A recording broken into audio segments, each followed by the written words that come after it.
part here, just because everything's so uncertain in the world right now, we really have no idea what's going to happen. And if you're in the camp that believes that, things are in a very weird place right now, and we're not really sure what's going to happen in the next couple of years, we started the show saying that with a quote from Balaji that says the banking system broke in 2023. They've just been hiding it in plain sight, and it's already far beyond 2008. So, I mean, whether you want to believe that or not, it doesn't really matter. That's the reality of things right now, is that the financial system, the banking system, is in very big trouble. And if you're somebody who believes that something could go wrong in the markets, in the banks, and if you believe that that's coming, you want to have something that you can predict.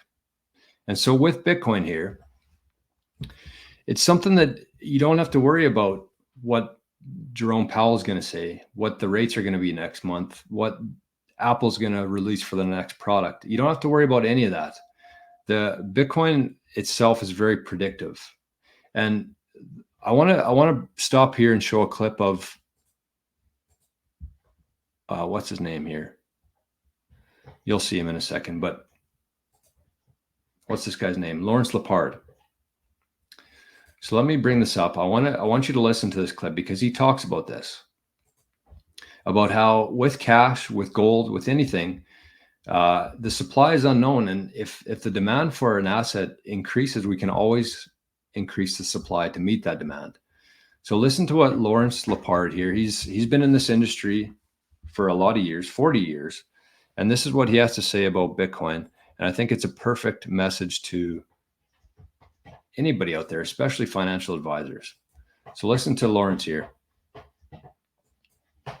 Yeah, think about Bitcoin's a commodity, right? The SEC said it's a commodity. It is a commodity. One coin's the same as the next. Okay, fine. Every commodity in the world, if you increase its price, the supply goes up. If gold went to 10,000 tomorrow, we'd mine more gold. Higher price, you would get more. No matter where the price of Bitcoin goes, the issuance schedule is set. There's not going to be any more. It comes out, every block is, 6.25 coins right now, soon to be half of that. The world has never seen anything that really kind of looks like this. I mean, Bitcoin from inception has grown at 145% compound annually, and it's got a lower Sharpe ratio than any other asset. I mean, this is an amazing beast. It really is. But it's volatile, and to some it's scary, and I get all of that. But, I've long contended that anybody who has zero of this is really, really missing the most asymmetric bet that I've ever seen in 40 plus years of trying to make asymmetric bets. Think about Bitcoin's a commodity, right?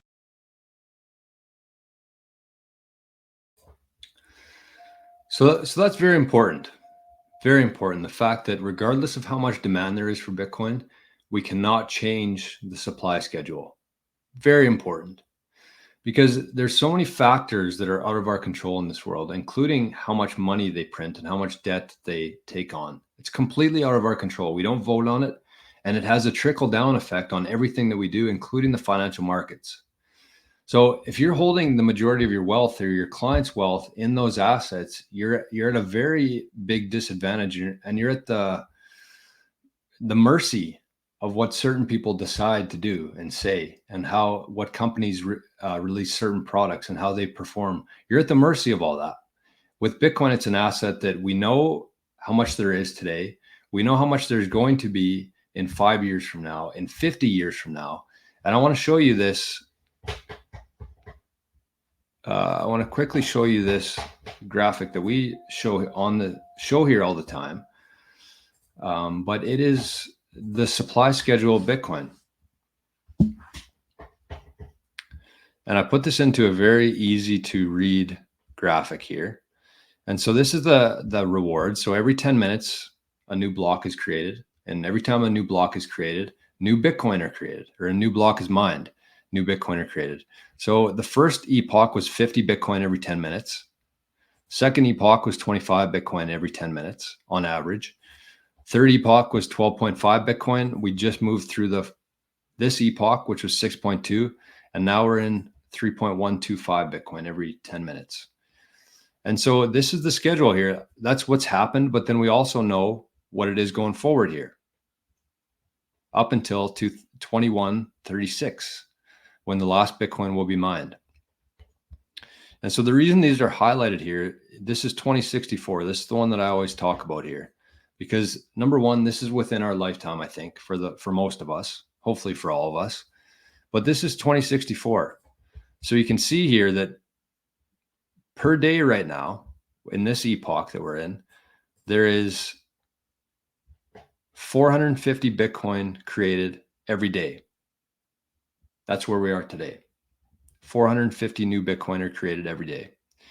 In 2064, less than 1 Bitcoin will be created every day within our lifetime. 2064, we're going to move into a world where less than 1 Bitcoin per day for the entire world, for every person, every company, every country, there's 1 Bitcoin being created. So, I mean, that sounds cool. It sounds pretty impressive, but the key here that I want to talk about is that it's predictive. There are no external factors that will change that. It's written in the Bitcoin code. And when you have a predictive asset with a fixed supply, that's what you can measure things against. And you can call Bitcoin whatever you want: money, digital gold, digital real estate, inflation hedge, a good savings account. You can call it whatever you want to. It doesn't matter. This is the supply schedule. It's predictive until 2136. Over 100 years from now, we know exactly how much Bitcoin there will be at any given date. And when you can predict something, when you can reliably depend on something like that, you can make a lot better decisions. So that's the 3 P's there: performance, power, and proven/predictive. And I want to give one more here just for a bonus here. So this is we turned from 3 P's into 6 P's pretty fast. So the last one I want to talk about here is the purchasing power. And this is what I really want you to focus on within Bitcoin. Not the price in fiat, not the price in US dollars, but the purchasing power. So if you look at, actually, I'll bring it up here quickly because I do have it on this spreadsheet as well. It's a great spreadsheet.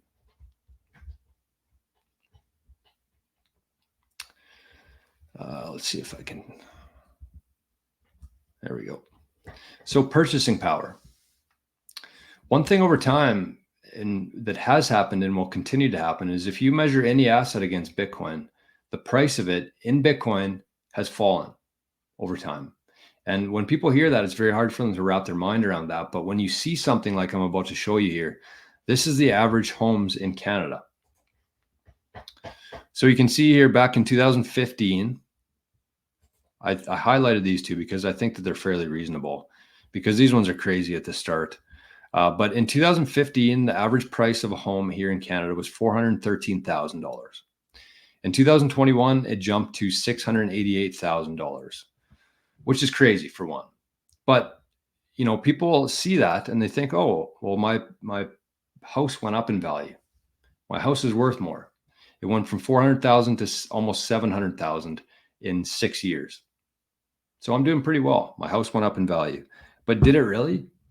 Did you add anything to it? Was anything built around your house that would actually add value? Or was it just the fiat dollar going down in purchasing power? So that same price that same house in 2015 would have cost you over 1,000 Bitcoin. In 2021, it would have cost you 13 Bitcoin. So even though the price went up in dollars, even though it appears to have gone up in value, it actually went down significantly in terms of Bitcoin. And that's just 2 years out of this, but you can see the trend here. Overall, this is a 15-year schedule here. Went from $340,000 to $694,000 in 15 years. In Bitcoin, it went from 4.8 million Bitcoin to 11 Bitcoin for your average house.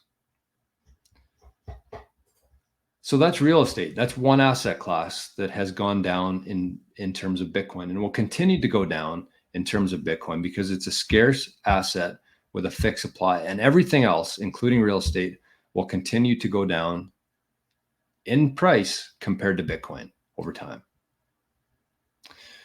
So there you go. You have performance, power, proven and predictive, and then the purchasing power. That's what I want you to focus on. Don't worry about the price of Bitcoin. Focus on the purchasing power increase of Bitcoin over time.